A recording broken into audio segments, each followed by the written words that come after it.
It's amazing the little snippets of wisdom that you receive perhaps as a child that stand you in good stead all your life.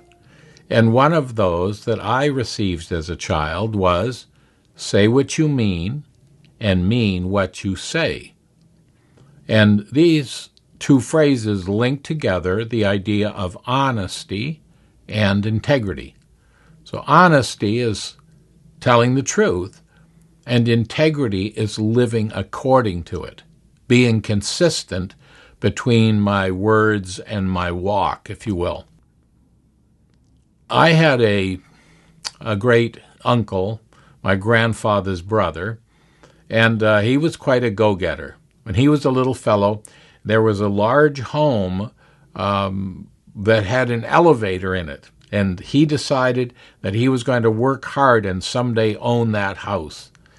And there was a man, the only limousine in town, and he decided he wanted that limousine when he made his money. Well, he did very well for himself and eventually became the mayor of our city and had a beautiful home overlooking the lake and so on. But in spite of the fact that he was both a politician and an auctioneer, he was known as a straight shooter, as somebody that you could take his word for what he said. Three little incidents in his life that stand out to me, and one of them was when he was quite a young man, and he had a storage business. You can see the picture on the thumbnail. Storage business, and in those early days, insurance was not such a big thing, and he had this warehouse full of stuff, and it burned to the ground.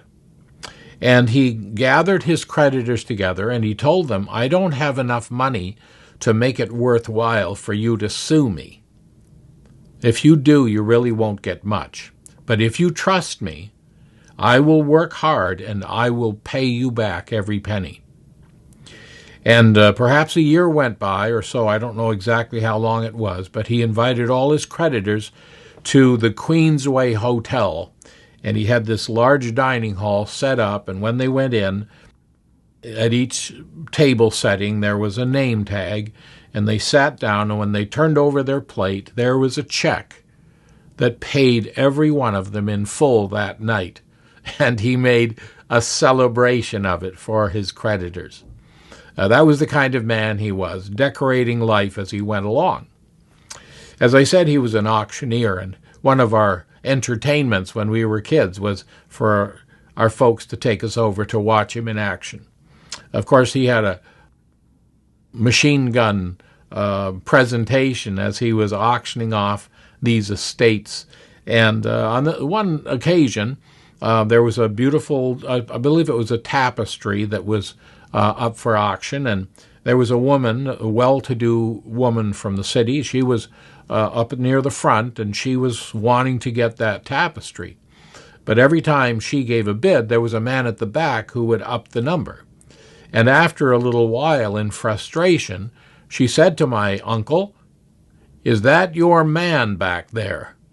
In other words, sometimes dishonest auctioneers would plant people in the audience to kick up the prices. And immediately my uncle called out, "Sold to the man at the back." And she said, wait, don't you have to say going, gone? He said, "I'm sorry, ma'am, it's sold to the man at the back." And afterwards, she was apologetic for charging him with dishonesty, and so much so that she invited him and his whole crew over to her lavish home for lunch. And he graciously responded he'd be happy to come, but he said, "You'll never get that tapestry." And so he wanted the city, the people that he dealt with, to know that they could trust what he said. Say what you mean what you say. The other occasion, I was, sometime later, I was invited to give the invocation prayer at our high school graduation. And it had been some years since I'd left the school, but they invited me back, and it was very kind of them to do it. I do recall, as I was sitting in the principal's office waiting, he came in, and he had been the vice principal when I was a student there. And he started off kind of rather cagily and said, we have a very diverse audience here tonight, and it would be good if you could, he wanted to tell me to water down my prayer. And I smiled, and he said, "What are you smiling about?" And I said, "Well, I spent my whole high school career here, and I don't ever recall telling any of the teachers how to teach or you how to be the vice principal." He said, "I suppose I shouldn't tell you how to pray, should I?" I said, "No, sir, you shouldn't."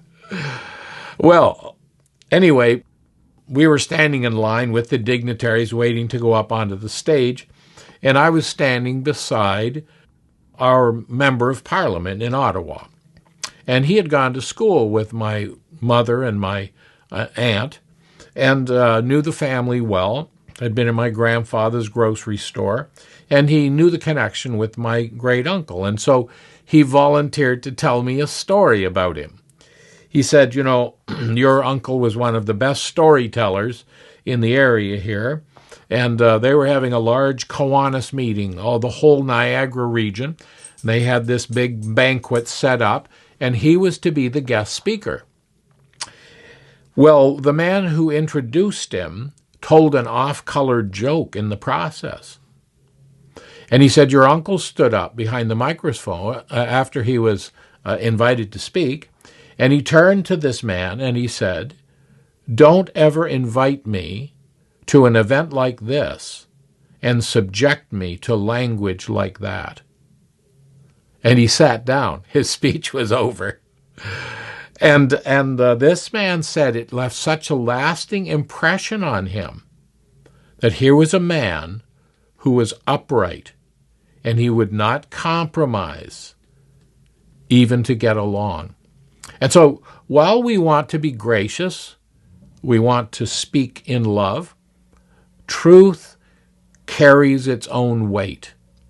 And when we stand with the truth, Solomon wrote in Proverbs 10:9, "He who walks with integrity walks securely."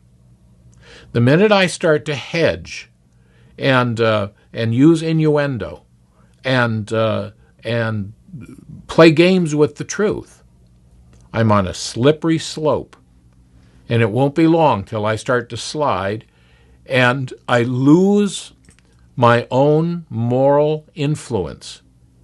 And after a while, people don't trust me. I'm just too slippery. And so God help us to take to heart those simple but powerful words. Say what you mean, and mean what you say.